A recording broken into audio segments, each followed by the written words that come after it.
So I'm glad to see that you're practicing social distancing. That looks very nice. That's very good. I want to thank everybody for being here today. This morning I spoke with the leaders of the G7 nations, and they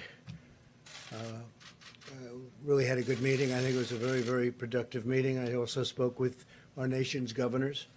And this afternoon we're announcing new guidelines for every American to follow over the next 15 days as we combat the virus. Each and every one of us has a critical role to play in stopping the spread and transmission of the virus. We did this today. This was done by a lot of very talented people, some of whom are standing with me, and that's available. And Dr. Birx will be speaking about that in just a few minutes. It's important for the young and healthy people to understand that while they may experience milder symptoms, they can easily spread this virus, and they will spread it indeed, putting countless others in harm's way. We especially worry about our senior citizens.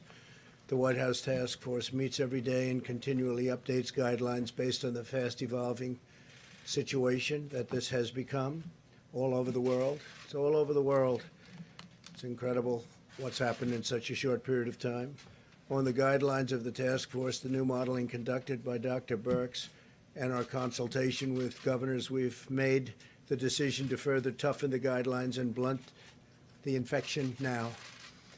We'd much rather be ahead of the curve than behind it, and that's what we are. Therefore, my administration is recommending that all Americans, including the young and healthy, work to engage in schooling from home when possible, avoid gathering in groups of more than 10 people, avoid discretionary travel, and avoid eating and drinking at bars, restaurants, and public food courts. If everyone makes this change or these critical changes and sacrifices now, we will rally together as one nation, and we will defeat the virus, and we're going to have a big celebration all together. With several weeks of focused action, we can turn the corner and turn it quickly. A lot of progress has been made. I'm also pleased to report today that a vaccine candidate has begun the phase 1 clinical trial. This is one of the fastest vaccine development launches in history, not even close. We're also racing to develop antiviral therapies and other treatments, and we've had some promising results, early results, but promising, to reduce the severity and the duration of the symptoms. And I have to say that our government is prepared to do whatever it takes. Whatever it takes, we're doing. We're doing it in every way. And with that, I'd like to just introduce Dr. Birx, who's going to discuss some of the things that we strongly recommend. Thank you. Thank you, Mr. President. I think you know over the last months, we've taken very bold action to stop the virus from coming to our shores. And because of that, we gained time to really get together and understand the progress across the globe of what has worked and what hasn't worked. We now need to appeal to every single American so that they can have their role in stopping the spread of this virus. We've talked about things before about washing your hands, but we really want to focus on if you are sick, no matter who you are, please stay home. If someone in your household is diagnosed with this virus, the entire household should quarantine in the house to prevent spread of the virus to others. The reason we're taking these strong and bold steps is because we know there is virus spread before you develop symptoms, and then we know that there's a large group, we don't know the precise percent yet, that actually is asymptomatic or has such mild cases that they continue to spread the virus. If your children are sick, please keep them home. Now to our older population or those with pre-existing medical conditions, everyone in the household needs to focus on protecting them. Everyone in the household. I want to speak particularly to our largest generation now, our millennials. I have the mom of 2 wonderful millennial young women who are bright and hardworking, and I will tell you what I told to them. They are the core group that will stop this virus. They're the group that communicates successfully independent of picking up a phone. They intuitively know how to contact each other without being in large social gatherings. We're asking all of them to hold their gatherings to under 10 people, not just in bars and restaurants, but in homes. We really want people to be separated at this time, to be able to address this virus comprehensively that we cannot see, for which we don't have a vaccine or a therapeutic. The only thing we have right now is the amazing ingenuity and compassion of the American people. We're appealing to all Americans to take these steps, to protect each other, and to ensure that the virus doesn't spread. These guidelines are very specific, they're very detailed.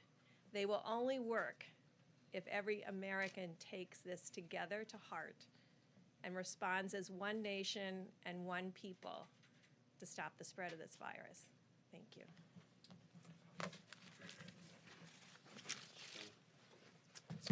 Thank you very much, Dr. Birx. So just to connect with what I mentioned to you in previous discussions in this room, and Dr. Birx said it very well, that in order to be able to contain and curtail this epidemic to not reach its maximum capability, we have a two-pillar approach, one of which I believe has been very effective in preventing the substantial seeding, and namely the travel restrictions that we've discussed many times in this room. The other, equally, if not more important, is when you have infection in your own country, which we do, and I could read the numbers, but they're really essentially what we've seen yesterday, incremental increases both globally as well as in the United States with the curve doing that.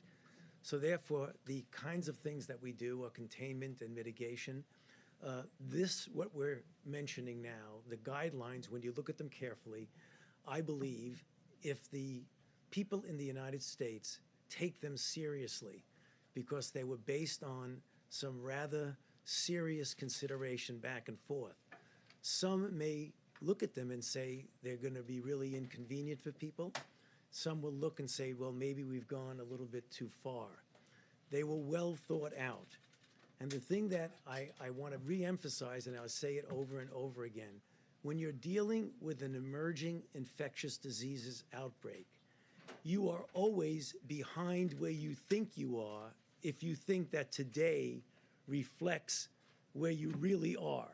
That's not word speak. It means if you think you're here, you're really here because you're only getting the results. Therefore, it will always seem that the best way to address it would to be doing something that looks like it might be an overreaction. It isn't an overreaction. It's a reaction that we feel is commensurate, which is actually going on in reality. So take a look at the guidelines, read them carefully, and we hope that the people of the United States will take them very seriously because they will fail if people don't adhere to them. We have to have, as a whole country, cooperate and collaborate to make sure these get done. Thank you. Okay, go ahead.